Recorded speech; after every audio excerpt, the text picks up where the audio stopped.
नमस्कार, मैं आस्था और आप देख रहे हैं बातें यूपी की। आइए शुरुआत करते हैं अपने खास कार्यक्रम यूपी दिस वीक की, पर उससे पहले नजरें हेडलाइंस पर। यूपी में नेक्स्ट जनरेशन इंडस्ट्रियल पार्क बनाने की तैयारी। चीन से लेकर अमेरिका, ब्रिटेन तक कंपनियां लगाएंगी उद्योग। यूपी पीएससी की परीक्षाओं में अब अंकों से नहीं हो सकेगी छेड़छाड़। 3 प्रतियों में तैयार होगी ओएमआर शीट। गांव के बच्चों तक पहुंचेगी रॉकेट साइंस। इसरो की मदद से सरकारी स्कूलों में खोली जा रही स्पेस लैब्स। उत्तर प्रदेश में विश्व का पहला एशियाई राजा गिद्ध संरक्षण केंद्र।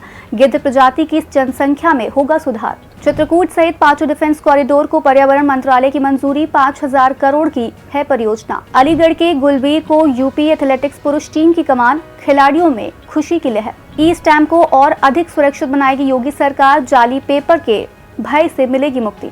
और अब खबरें विस्तार से। उत्तर प्रदेश में जापान की बहुराष्ट्रीय कंपनी एक विशाल इंडस्ट्रियल पार्क बनाने की तैयारी कर रही है। विदेशों में कई जगह इस तरह के नेक्स्ट जनरेशन इंडस्ट्रियल पार्क बनाने का अनुभव रखने वाली कंपनी का यहां प्रत्यक्ष विदेशी निवेश के तौर पर 2800 करोड़ रुपए के निवेश का इरादा है। कंपनी पश्चिमी यूपी में इसके लिए कम से कम 1500 एकड़ से ज्यादा की जमीन चाहती है। ये पार्क इस तरह तैयार होगा जब कोई भी कंपनी या निवेशक यहाँ उद्योग लगाना चाहे तो उसे सारी आधुनिक जरूरी व्यवस्थाएं व सुविधाएं पहले से उपलब्ध होंगी। लेते हैं आज की दूसरी खबर।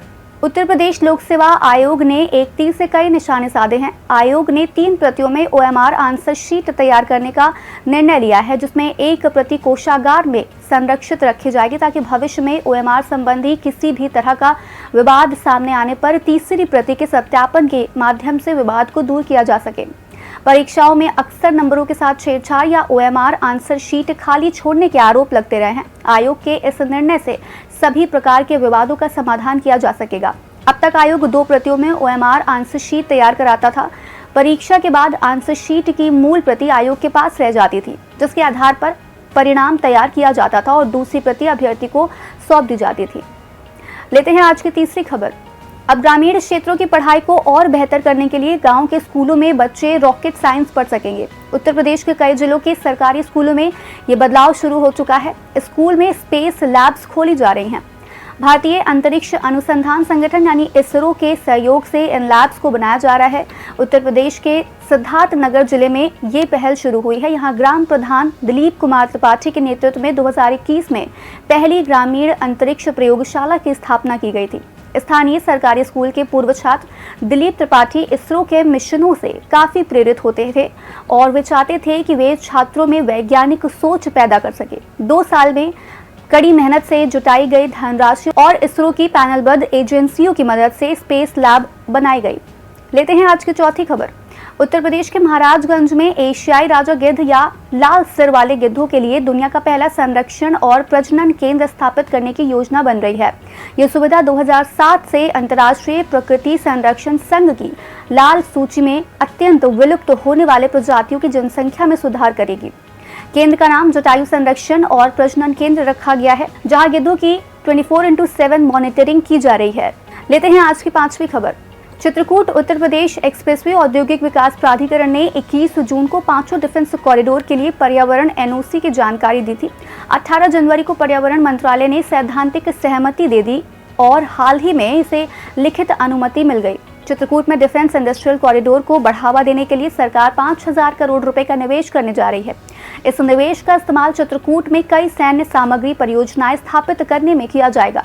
केंद्रीय पर्यावरण मंत्रालय ने चित्रकूट में यूपीडीआईसी के लिए 60 हेक्टेयर भूमि के विकास को पहले ही मंजूरी दे दी है।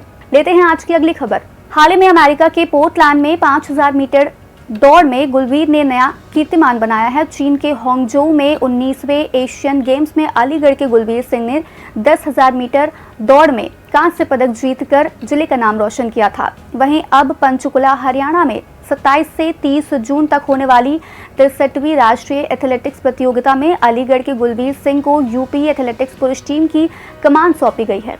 वहीं एएमयू के स्कूल के व्यायाम शिक्षक शमशाद निसार आजमी को यूपी टीम के मुख्य प्रबंधक की जिम्मेदारी दी गई है। प्रतियोगिता में बतौर कप्तान गुलबीर सिंह 5,000 और 10,000 मीटर दौड़ में हिस्सा लेंगे। इसी जिले के 200 मीटर दौड़ में जय शिव दौड़ेंगे। महिला वर्ग में नीरू पाठक को भी चुना गया है। लेते हैं आज की 7वीं और आखिरी खबर। योगी सरकार प्रदेश में ई स्टैम्प को और अधिक सुरक्षित बनाने जा रही है। इसके लिए स्टैम्प एवं पंजीकरण विभाग ने अपनी तैयारियां पूरी कर ली हैं। शुरुआत में छोटी रकम के ई स्टैम्प के जरिए इस सुविधा का लाभ जनता को देने की तैयारी है। इन ई स्टैम्प को आधार कार्ड के जरिए ऑनलाइन प्रमाणन के बाद पर्सनलाइज करके उसी आधार कार्ड धारक के द्वारा प्राधिकृत व्यक्ति के प्रयोग के लिए प्राप्त किया जा सकेगा। इससे जाली स्टैम्प के भय से पूरी तरह से मुक्ति मिल जाएगी।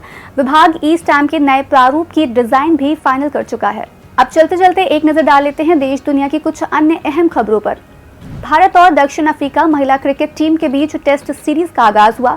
इसमें भारत की स्मृति मंधाना और शिफाली वर्मा ने महिला टेस्ट क्रिकेट के इतिहास में बतौर ओपनर सबसे बड़ी साझेदारी का रिकॉर्ड बनाया। बांग्लादेश मूल अमेरिकी नागरिक सुबोर्नो इसाक बारी दुनिया के सबसे कम उम्र के ग्रेजुएट बन गए। 12 साल के सुबोर्नो को मालवन हाई स्कूल से ग्रेजुएशन की डिग्री दी गई है। पूर्व भारतीय क्रिकेट टीम कप्तान कपिल देव ने professional golf tour of India यानी PGTI के अध्यक्ष का पदभार ग्रहण किया।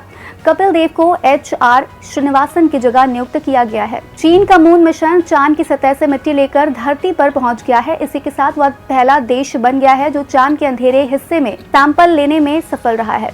तमिलनाडु विधानसभा में मुख्यमंत्री MK स्टालिन ने होसूर में इंटरनेशनल एयरपोर्ट बनाने की घोषणा की है। राज्य सरकार होसूर में लगभग 2000 एकड़ में नया इंटरनेशनल एयरपोर्ट बनाने की योजना बना रही है। तो बस आज कार्यक्रम में इतना ही। कार्यक्रम में दी गई जानकारी आपको कैसी लगी कमेंट सेक्शन में जरूर बताइएगा। ऐसी ही और खबरों के लिए देखते रहें और करते रहें बातें यूपी की।